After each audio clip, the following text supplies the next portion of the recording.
अवधूत चिंतन श्री गुरुदेव दत्त. श्री स्वामी समर्थ. जगणं चांगलं असावे. दिवस चांगले वाईट येत असतात. आजचा दिवस आनंदात जगावा.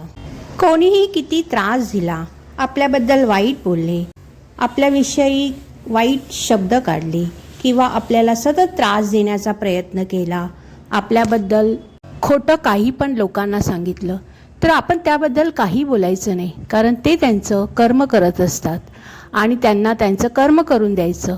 आपण आपलं कर्म करायचं आणि आपल्याला परमेश्वर त्या पद्धतीने आपल्याला फळ देत असतं.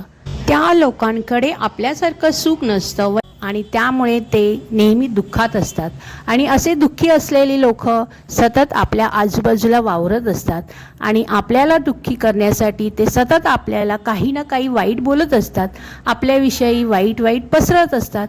आणि त्या गोष्टीकडे आपण त्यामध्ये नसल्यामुळे, आपण त्या काही गोष्टी केल्या नसल्यामुळे, आपण काही वाईट गोष्टी करत नसल्यामुळे त्यांच्याकडे कोणत्याही गोष्टीकडे लक्ष द्यायचं नाही. त्यांना त्यांचं कर्म करून द्यायचं. आपली प्रगती होत असलेली पाहून आजूबाजूचे लोक मनातून जळत असतात आणि त्यांच्या भावना आपल्याविषयी वाईट होत असतात. तर त्या भावना वाईट होत असल्यामुळे त्या आपल्याविषयी वाईट बोलण्याचा प्रयत्न करतात. आपल्याविषयी सगळ्या खोट्या गोष्टी लोकांना सांगत असतात आणि आपल्याला सतत त्रास देण्याचा प्रयत्न करत असतात. सतत आपल्या पाठी कोणी ना कोणी लावत असतं.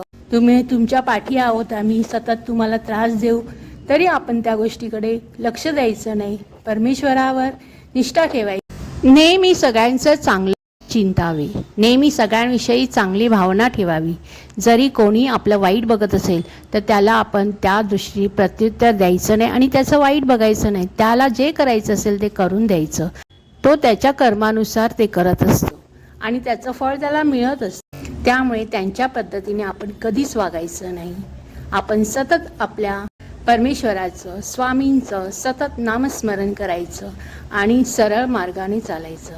ज्या लोकांवर ते जळत असतात, ज्या लोकांविषयी त्यांना ईर्ष्या असते, ज्या लोकांविषयी त्यांच्या मनात वाईट भावना असते, त्यांचं चांगलं होऊ नये असं त्यांची अपेक्षा असते, ती लोकच अशा गोष्टी करत असतात. त्यांच्याकडे आपण लक्ष द्यायचं नाही. आपल्याविषयी जे ते वाईट बोलत असतात, आपल्यावर आरोप करत असतात, आपल्याला सांगण्याची हिंमत नसते, कारण ते खोटे असतात. त्यामुळे त्या गोष्टी काही करत असतील, किती आपल्याला त्रास दिला, सर्व लोकांना त्यांनी आपल्या विरुद्ध केले, तरी त्या गोष्टीची काळजी करायची नाही. जो प्रामाणिक माणूस असतो, जो सत्याच्या मार्गावर चालत असतो, त्याला कधीच कोणाची भीती नसते. भीती फक्त परमेश्वराची असते आणि ही परमेश्वराची भीती प्रत्येकाने बाळगावी. की आपण काय करतो, आपण दुसऱ्याला किती त्रास देतो, ह्याचा हिशोब कधी ना कधी आपल्याला मिळेल. ह्या गोष्टीकडे त्यांनी लक्ष द्यावे.